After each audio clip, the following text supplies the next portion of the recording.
इस वीडियो में हम देखेंगे कि एक्सपेंसेस मतलब जो हमारे कंपनी के जो डेली के खर्चे होते हैं उसको हम कैसे एंट्री कर सकते हैं। तो यहाँ पर जैसे इन्वेंट्री के नीचे आपको एक्सपेंसेस का एक ऑप्शन दिख रहा है। एक्सपेंसेस में हम एंट्री क्लिक करेंगे। क्लिक करने के बाद में आपको इस तरीके से आपको एक्सपेंसेस का दिखाया जाएगा। यहाँ पे नीचे में एक प्लस का बटन है, इस पर आपको क्लिक करना है। इस पर क्लिक करने के बाद में यहाँ पे पहले लिखा हुआ है what is this spend for, मतलब ये किस चीज़ के लिए खर्चा है। तो यहाँ पे फॉर एग्जाम्पल फूड लिख देते हैं, या हम लोग चाय लिख देते हैं कि भाई हमने चाय पे खर्चा किया, कितना अमाउंट मान के चलिए 50 रुपये। और कैश में पेमेंट किया या चेक में किया या नेट बैंकिंग में किया, मान के चलिए कि मैंने नेट बैंकिंग से पेमेंट किया चाय का। बट अभी मैंने नेट बैंकिंग का अगर पेमेंट किया है तो कैसे पेमेंट किया है, मतलब कौन से अकाउंट से पेमेंट किया है।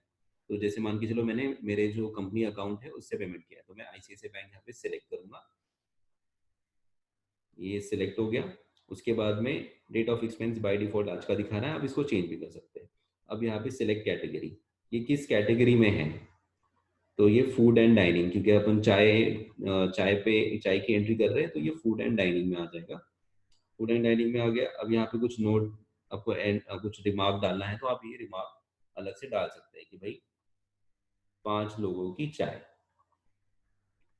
तो आपको याद रहेगा कि भाई ये 50 रुपये किसके लिए खर्चे हुए थे। और अगर आपने जब चाय का पेमेंट किया नेट बैंकिंग से, अगर आप चाय वाले ने अगर आपको रिसीट दिया है तो उस रिसीट की एंट्री आप यहाँ से कर सकते हैं। Add a photo of receipt, यहाँ पे जो प्लस का सिंबल है उस पर आपको क्लिक करना है। क्लिक करने से आप डायरेक्टली इमेज भी कैप्चर कर सकते हैं। कैप्चर इमेज फ्रॉम कैमरा है, यहाँ पे क्लिक करेंगे तो डायरेक्टली आप रिसीट की पेमेंट ले सकते हैं और वो यहाँ पर ऐड हो जाएगा। उस अब इस तरीके से हमने ये एक्सपेंस की एंट्री करी है, इसको हम लोग सेव कर लेते हैं। ये सेव हो गया। अभी हम एक और दूसरी एंट्री करके देखते हैं। फिर से मैं प्लस पे क्लिक करूंगा। अब यहाँ पे देखते हैं फर्नीचर। मैंने कुछ फर्नीचर मैंने खरीदा है, तो मैं फर्नीचर लिखता हूँ यहाँ पे, या फिर मैं लिखता हूँ टेबल। उसके बाद एंटर अमाउंट, मान के चलिए 2000 रुपये का हुआ, हमने कैश में लिया है। सिलेक्ट में जाएंगे, कैश कैश अकाउंट में सिलेक्ट कर लिया। कैश अकाउंट सिलेक्ट करने के बाद में कैटेगरी में जाएंगे। कैटेगरी में कैटेगरी में यहाँ पर हम शॉपिंग को सिलेक्ट कर सकते हैं या फिर अदर को सिलेक्ट कर सकते हैं। उसके बाद में यहाँ पे नोट डाल सकते हैं कि भाई ये किस चीज़ का टेबल है, कंप्यूटर टेबल। या मान के चलो कि मैंने जिस पार्टी से खरीदा है कंप्यूटर टेबल, उसका नाम भी यहाँ पे लिख सकते हैं। अब यहाँ पे ऐड फोटो ऑफ रिसीट, अगर वो रिसीट मिली होगी तो आप उसका रिसीट यहाँ से अपलोड कर सकते हैं, या कैमरे से खींच के अपलोड कर सकते हैं। फिर हम लोग इसको सेव कर लेंगे। तो इस तरीके से ये टेबल की एंट्री हो गई। ओके, अभी हम लोग एक और एंट्री करके देख लेते हैं। मान के चलिए हमने खरीदा लैपटॉप,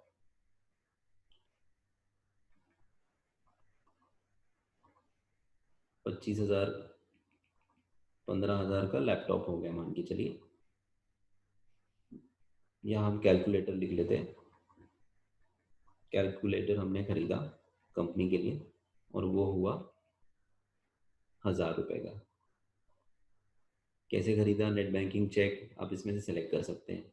मान के चलिए कैश में लिया, कैश को सिलेक्ट कर लिया, मतलब कौन से अकाउंट से गया है ये पैसा। और फिर यहाँ पे आप कैटेगरी सेलेक्ट कर सकते हैं, इन अदर्स में डाल देते हैं इसे, या फिर आप इसके लिए अलग से कैटेगरी भी बना के रख सकते हैं। यहाँ पे हम रिमार्क में डालेंगे कि भाई लेनो कैसियो का कैलकुलेटर है, तो ये रिमार्क डाल देते हैं।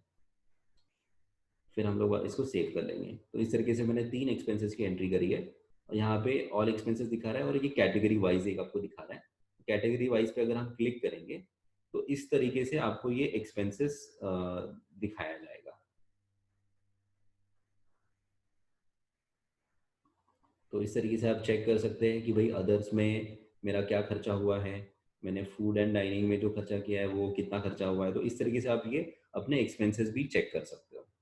अब आप हर दिन का भी एक्सपेंसेस मैनेज कर सकते हो, दिस वीक भी आपको हो जाएगा, दिख जाएगा।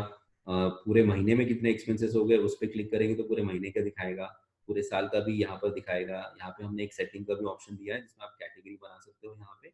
उसके अलावा यहाँ पे हमने कुछ फिल्टर भी दे के रखे हैं कि आपको फिल्टर करना है कि 3 महीने का मुझे चाहिए या भाई या कुछ पर्टिकुलर डेट का ही चाहिए, तो हम वो डेट सिलेक्ट करके भी अपने एक्सपेंसेस पर्टिकुलर डेट्स के भी हम एक्सपेंसेस देख सकते हैं। उसके बाद में यहाँ पे हमने एक और ऑप्शन दिया है, सेटिंग के राइट साइड में 3 डॉट्स दिख रहे हैं आपको, उस पर क्लिक करेंगे तो यहाँ पे प्रीव्यू, तो आप ऐसे प्रीव्यू कर सकते हैं पीडीएफ फॉर्मेट में। उसके अलावा हम डाउनलोड कर सकते हैं, शेयर कर सकते हो, प्रिंट भी कर सकते हैं। तो ये इस तरीके से आप अपना पूरा कंपनी के डेली के खर्चे इसमें मैनेज कर सकते हैं। Thank you.